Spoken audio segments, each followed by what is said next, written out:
I wasn't, craving a lot of the same stuff at night. I would take like a tablespoon of sunny butter, and that contented me because it was like a sweet and salty instead of the sugar stuff. But I know now that I have sugar in my system, now my body's like, ooh, I've missed that.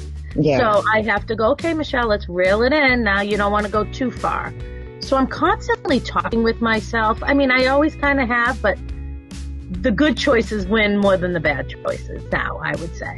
We've worked on, boundaries and the willpower, and I do, and I won't lie, it's still in my head. And this is one of the reasons when Dr. Labonte said I was a candidate for the weight surgery.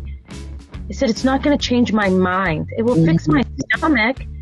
I'm not saying never, like if I can't get where I need to be and it's still like a concern, but it doesn't change my head. And that's where a lot of it stems from. It's not that, oh, you hit a year, I'm going to start taking you off. She's like, let's see where you want to get to. Let's see what our other options are. So that's when we set up dates. Because I check in with her regularly. Every week I send her my weight and blood pressure.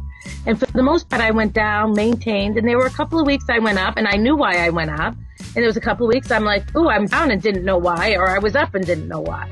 But for the most part, I was very, very consistent. I need that accountability. So if I wasn't meeting with Linda, I still had to check in with Dr. Labonte. And if I had to send her a question,